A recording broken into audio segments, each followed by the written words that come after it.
Hello everyone and welcome to Robotics and Mechatronics tutorials.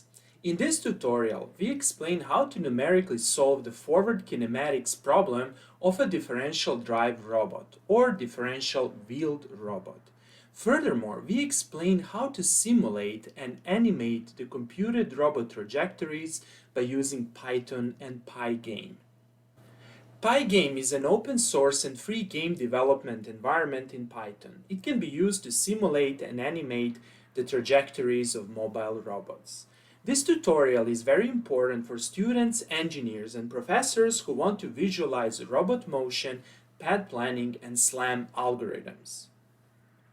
By the end of this video tutorial, you will learn: number 1.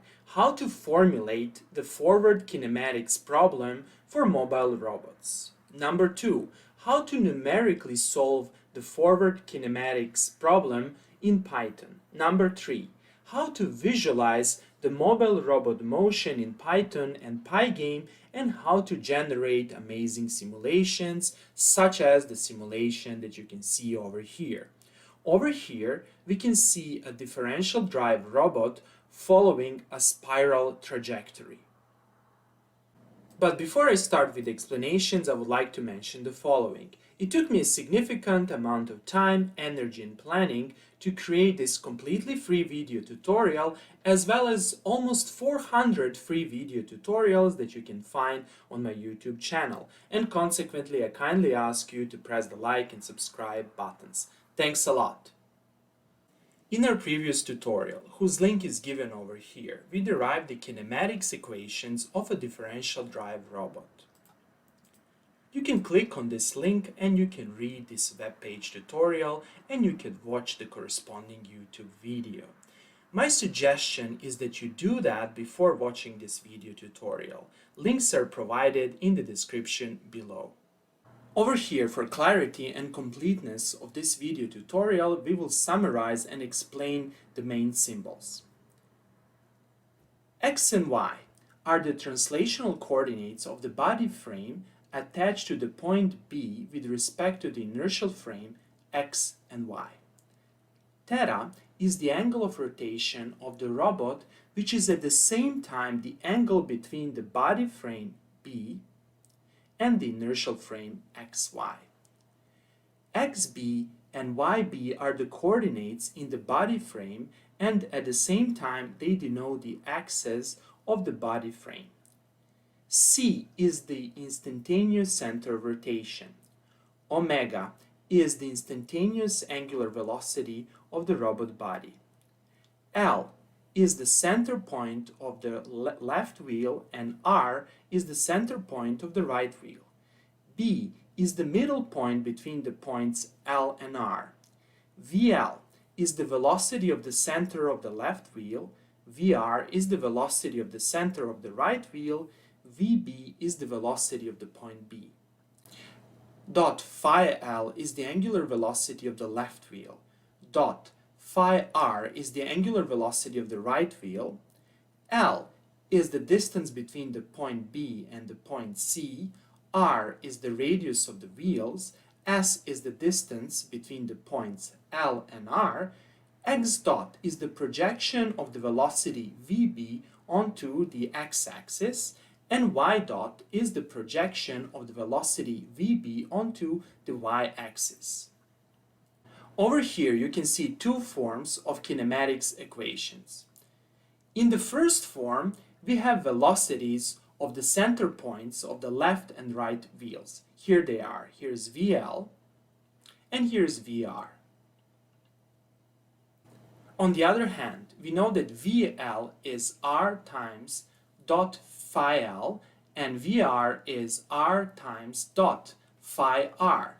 And by using these expressions and by substituting them in this equation, we obtain the second form of kinematics equations. This form relates the angular velocities of the left and right wheels with x dot, y dot, and theta dot. Now we are ready to state the classical forward kinematics problem. Let us assume that the left and right wheel rotational angles phi L and phi R are given as functions of time. That is, we assume that phi L is a given function of time and phi R is a given function of time. That is, we assume that we know how the left and the right wheel will rotate over time. Then, the forward kinematics problem is to determine x as a function of time, y as a function of time, and theta as a function of time. That is, we want to determine the x and y coordinates of the point B as functions of time and this angle theta as a function of time. However, if we know phi L as a function of time and phi R as a function of time, then we can differentiate these quantities with respect to time to determine the angular velocities dot phi L as a function of time and dot phi R as a function of time. Then we can formulate the forward kinematics problem in terms of angular velocities, and let's do that. Let us assume that the left and right wheel angular velocities dot phi L and dot phi R are given as functions of time. That is, we assume that dot phi L is a given function of time and dot phi R is a given function of time. Then, the forward kinematics problem is to determine x as a function of time, y as a function of time, and theta as a function of time. However, before we continue with explanations, we have to explain the general philosophy of forward kinematics problems. Forward kinematics problems are also known as direct kinematics problems. In general terms, the problem is to transform the local coordinate description into the global coordinate description. For example, in the case of robot manipulators, the forward kinematics problem is to calculate the position of the center point of the end effector in the global Cartesian coordinate system by using the information about rotation angles of robot joints and robot geometric and kinematic parameters. That is, we search for local to global transformation. In the case of the mobile robot, the local coordinates are wheel rotation angles, since wheels play the role of joints. On the other hand, the global coordinates are the position of the point B with respect to the inertial frame and the orientation of the robot body, theta. The forward kinematics problem and its solution can be graphically represented by the following block diagram. This block is an algorithm that solves the forward kinematics problem. It has inputs and it has outputs. The inputs are either phi L as a function of time, phi R as a function of time, that is, the rotation angles of the left and right wheels, or dot phi L as a function of time and dot phi R as a function of time. That is, the angular velocities of the left and right wheels. And the outputs are x as a function of time, y as a function of time, and theta as a function of time. In the sequel, we explain how to numerically solve the forward kinematics problem in Python. For simplicity, we solve the forward kinematics problem formulation by using angular velocity. Obviously, to solve the forward kinematics problem, we need to integrate this system of equations. Under certain conditions and assumptions, we can exactly solve this differential system of equations by evaluating integrals. However, in the general case, this might not be possible. Consequently, we have to use numerical integration methods to solve the forward kinematics problem. In the sequel, I will explain the Python script I wrote that solves the forward kinematics problem. The first step is to import the necessary libraries. First, I'm importing NumPy. Then, from SciPy integrate, I'm importing ODE_int. This function is a function that's used for solving differential equations. Then, I'm importing the plotting function. Next, I need to define the robot parameters. Here, R is the wheel radius, and I specify the value over here. Then I'm specifying the distance between the wheel centers S, that is, this distance. Next, I need to define the time vector for simulation. Here it is. The time vector will start at 0, it will end at 100, and in between I will have 10,000 steps. The next step is to define, or better to say, to select the robot control variables. The robot control variables are the left and right wheel angular velocities. That is, I need to select dot phi L and dot phi R. Over here, I assume constant values for both angular velocities. To define the left wheel angular velocity, I'm actually defining an array. Every entry of this array corresponds to the value of the wheel angular velocity at the particular time instant. And I do the same thing for the right wheel angular velocity. Next, I need to define a function that defines a system of differential equations given by the equation 2. Here it is. What's happening over here?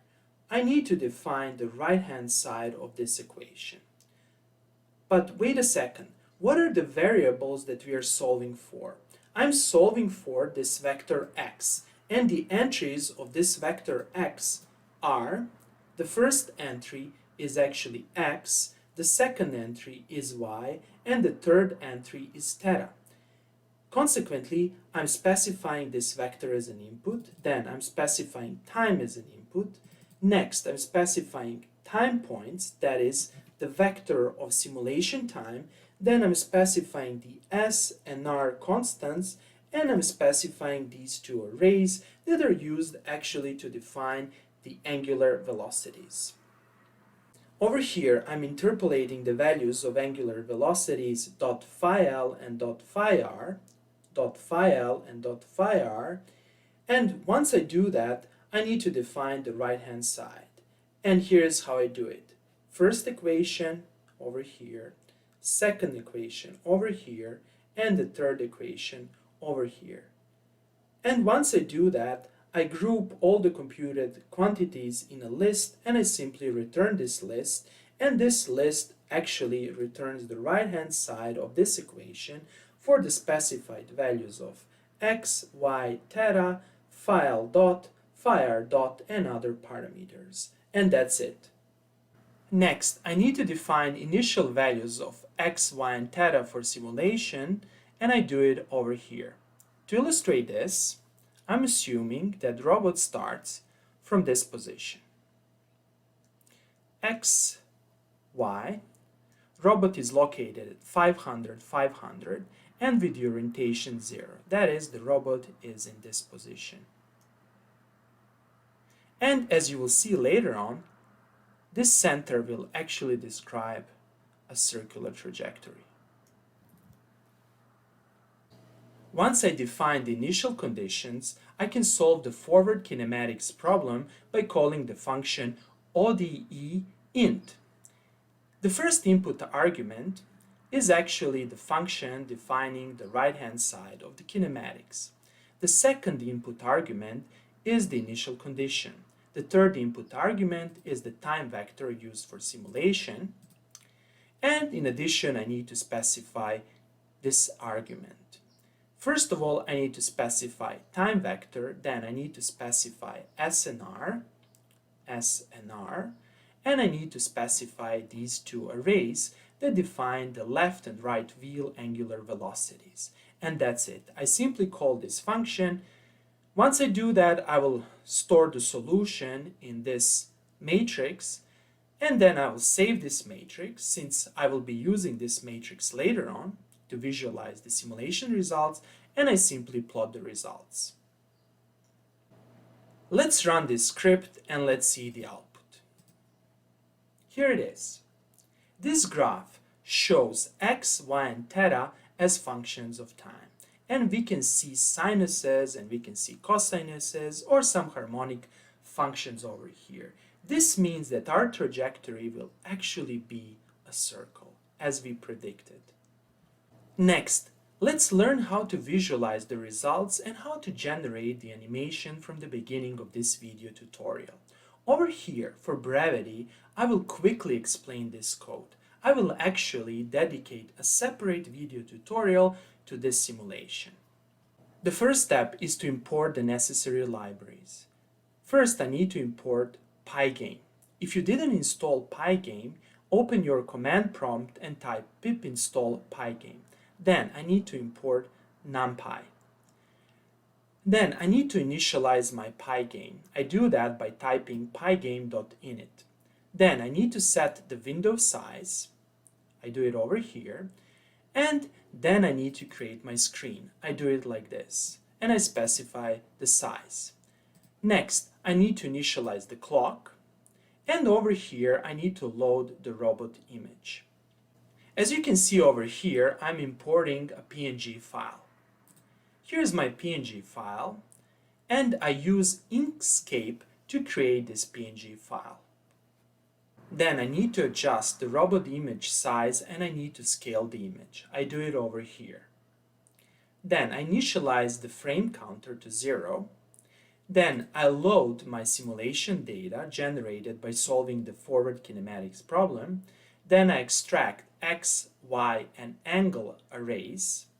Then I specify this list that will store the tuples x and y coordinates, and I specify the trajectory color. And in this while loop, I generate my animation. This piece of code is used to close the simulation window if we press the X button. Then we specify the background color. The color is black. Over here, we rotate and we position our robot depending on the coordinates x, y, and theta.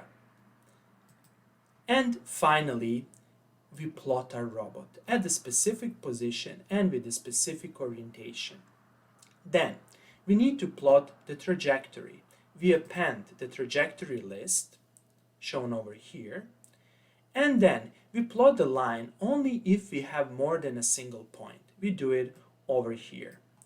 Then we use this function, and this is a default function. Then we introduce a small delay and we specify this parameter. And finally, we propagate the counter I. And that's it. Let's see our simulation.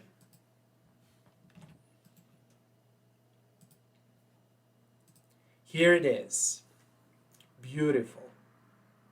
The robot starts from this position and from this orientation, and it circles. It goes like this. Okay, that will be all for today. I hope that you liked this video. If you like the videos I'm creating, please press the like and subscribe buttons. Thanks a lot and have a nice day.